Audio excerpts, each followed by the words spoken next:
Bharatiya Janata party के लोग कभी नहीं थकते अपनी योजनाओं को बताने में।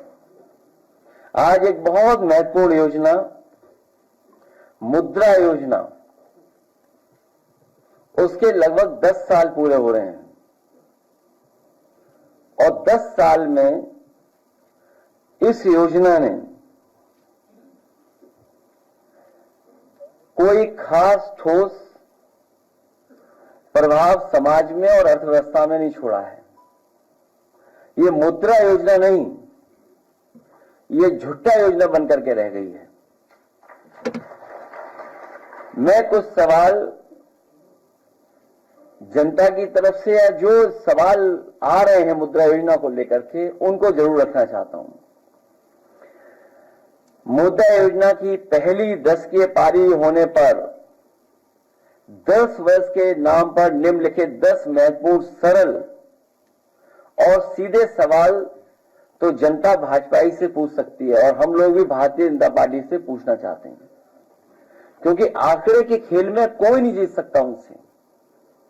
समय समय पर जो आंकड़े सरकार बताती है, लेकिन वो आंकड़े कहां से आते हैं, किस मेथोडोलॉजी से आते हैं, किस तरीके से वो प्राप्त करते हैं, उसकी कोई जानकारी नहीं मिलती है। चाहे जो बड़े बड़े महाआयोजन हुए हैं उसकी जो आंकड़े बताए गए, वो आंकड़े तो बढ़ चढ़ करके बताए गए, लेकिन जब कभी भी हम और आप लोग सवाल करते हैं कि जो लोग खोए हैं, जिन लोगों की जान चली गई, जो लोग सड़क के आने जाने में जिनकी जान चली गई, उसके जवाब में कोई आंकड़ा सरकार की तरफ से नहीं आता है। तो इसलिए मुद्रा योजना को लेकर के क्या सच में 52 करोड़ लोगों को मुद्रा योजना का पैसा मिला? यदि ये सत्य है तो मुद्रा ऋण लेने वालों ने अगर 2 लोगों को भी रोजगार दिया तो पूरे देश में बेरोजगारी लगभग शून्य होनी चाहिए। क्या इस तथ्य में कोई डिफरेंस नजर आता है, विसंगति नजर आती है? जब दोनों ही आंकड़े सरकारी हैं तो मुद्रा योजना या बेरोजगारी के आंकड़े में से किसको सही माना जाए? क्योंकि अगर योजना 52 करोड़ लोगों तक पहुंची और 52 करोड़ में अगर एक प्राप्त ने 2 लोगों को भी नौकरी दी है तो सोचो आंकड़ा कितना बड़ा बनता है। मुद्रा योजना में लोन लेने के रूप में बांटा 33 लाख करोड़ रुपया किसके खाते में गया है? ये 10 साल की योजना में कोई छोटा मोटा पैसा नहीं इकट्ठा हुआ है या बांटा नहीं गया, 33 लाख करोड़ रुपया बांटा गया है। क्या इन खातों की कभी जांच परख या लेखा परीक्षण या कहीं ऑडिट हुआ है? क्या इनके द्वारा समर्थित या शुरू हुए उपक्रमों में कभी लाभ कमाया और दिखाया गया हो? क्या सरकार को इनसे कभी इनकम टैक्स प्राप्त हुआ और हुआ होगा तो कितना हुआ होगा?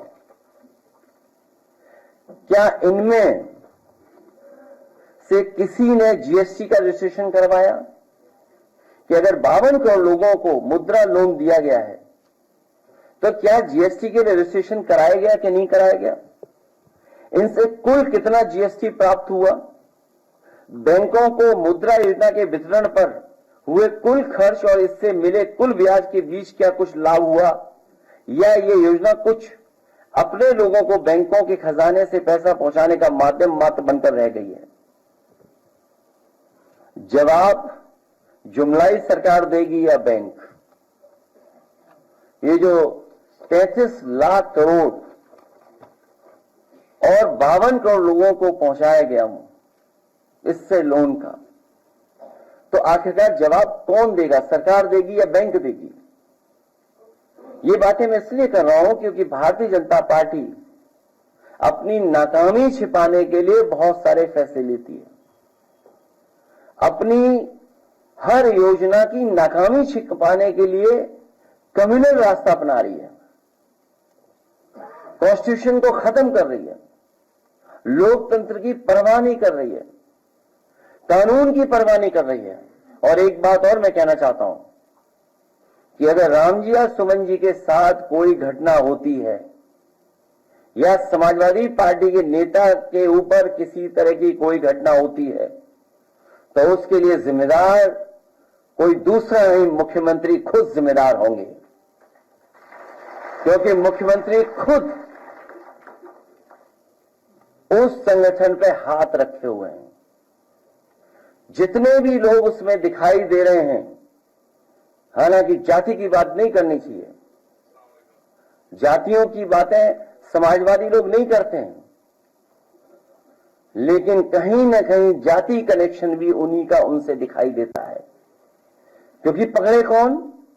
करने वाला वही, पकड़ने वाला भी वही, रिपोर्ट लिखाने वाले अगर जाएं तो सामने वही दिखते हैं। इसलिए अगर कहीं कोई घटना हो रही है, अगर किसी को किसी तरह की अपमान भी होता है, तो कि जिम्मेदार अगर कोई है तो मुख्यमंत्री खुद जिम्मेदार हैं, क्योंकि वही बढ़ावा दे रहे हैं। जिस तरीके से हिटलर के जमाने में ट्रूपर्स होते थे, उसी तरीके से इन्होंने एक हिडन अंडरग्राउंड फोर्स तैयार की है, जो समय समय पर लोगों को अपमानित कर रही है, थानों में अपमानित कर रही है, तहसील में अपमानित कर रही है, पैसे लूटने में सबसे ज्यादा आगे दिखाई दे रहे हैं। जो लोग कहते थे कि यहां जीरो टॉलरेंस है करप्शन के लिए, इनका खुद अधिकारी पकड़ा गया, और वो कहीं छिपा नहीं है, वो मुख्यमंत्री आवास में छिपा होगा। मैं एक बार फिर दद्दू प्रसाद जी, देवरंजन नागर जी और सलाउद्दीन साहब से लेकर के जगन्नाथ कुशवाहा जी, जितने भी उनके सहयोगी साथी आए हैं, मैं उन सब का अपनी तरफ से, पार्टी की तरफ से बहुत बहुत धन्यवाद देता हूं, स्वागत करता हूं, बधाई देता हूं, और इस उम्मीद के साथ कि आने वाले समय में जो पीडीए का रास्ता है, पीडीए का संघर्ष है, उसको और मजबूत बनाने का काम करेंगे।